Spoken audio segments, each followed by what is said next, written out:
स्वर्गीय रामविलास पासवान के उत्तराधिकारी को लेकर चिराग पासवान और पशुपति पारस में छिड़ी जंग में पहली दफे रीना पासवान ने चुप्पी तोड़ी। स्वर्गीय रामविलास पासवान की पत्नी रीना पासवान ने पशुपति पारस को लेकर सनसनीखेज खुलासे किए हैं।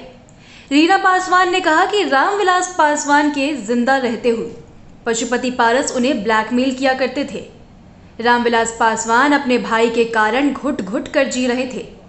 रीना पासवान ने कहा कि जो आदमी अस्पताल में भर्ती अपने बड़े भाई को देखने एक दिन तक नहीं आया, वो ये कह रहा है कि रामविलास जी मेरे लिए भगवान थे। पारस ने मुझसे कहा होता मैं सब कुछ दे देती, लेकिन उन्होंने मेरी दुनिया ही उजाड़ दी। अब हर लाइन झूठ और सिर्फ झूठ बोल रहे हैं। गौरतलब हो कि स्वर्गीय रामविलास पासवान का उत्तराधिकारी बनने को लेकर चिराग पासवान और पशुपति पारस में जंग छिड़ी हुई है।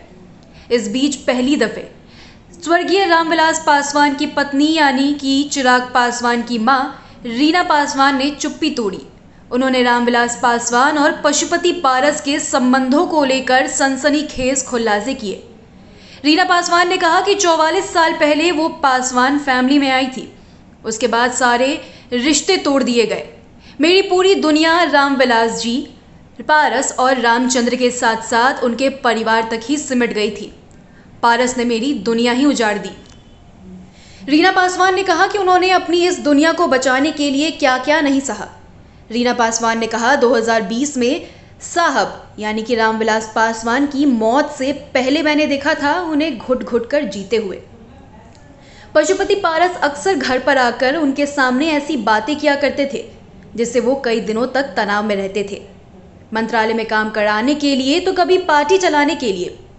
एक तरह से पारस अपने बड़े भाई को ब्लैकमेल किया करते थे। साहब अपने भाई की ब्लैकमेलिंग से भारी तनाव में रहते थे। उसी दौर में मैं साहब को समझाती थी कि परिवार को साथ रखना है, पारस को लेकर साथ में चलना है। रीना पासवान ने कहा कि मैं देख रही हूं उन्हें 3-4 महीने से सिर्फ और सिर्फ झूठ बोलते हुए। पारस ने एक भी बात सच नहीं बोला। वे कह रहे हैं कि रामविलास जी उनके लिए भगवान थे। कैसे भगवान थे कि रामविलास जी जब हॉस्पिटल में काफी दिनों तक मौत से जूझने के बाद हार गए तो पारस एक दिन भी उन्हें हॉस्पिटल तक देखने नहीं आए।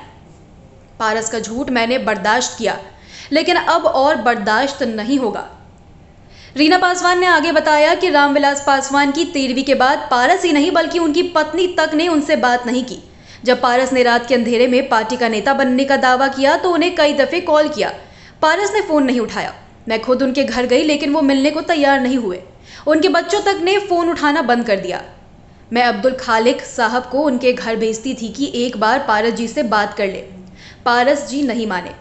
इसके बाद मैंने हार कर 3 पन्ने की एक चिट्ठी उन्हें लिखी। चिट्ठी में लिखा कि वो जो कहेंगे वो सब मैं मानने को तैयार हूं। लेकिन पारस जी उस चिट्ठी को पढ़ने की बात तो दूर रिसीव तक नहीं किया और उसे वापस लौटा दिया। रीना पासवान ने आगे बताया है कि आज भी वो इसीलिए बोल रही है क्योंकि पारस का झूठ बर्दाश्त नहीं हो पा रहा। पारस कहते हैं कि रामविलास जी होते तो लोजपा विधानसभा चुनाव में नीतीश कुमार का साथ नहीं छोड़ती। ये सरासर झूठ है। रामविलास जी ने तय किया था कि नीतीश कुमार के साथ नहीं जाना है। जब रामविलास जी हॉस्पिटल में वेंटिलेटर पर एडमिट थे तो नीतीश कुमार पटना से उन पर कटाक्ष कर रहे थे। नीतीश जी कह रहे थे कि जाकर पूछिए रामविलास जी से उनको राज्यसभा सांसद किसने बनवा दिया। आज नीतीश कुमार से पारस मिलने गए हैं और साहब को झूठा बता रहे हैं।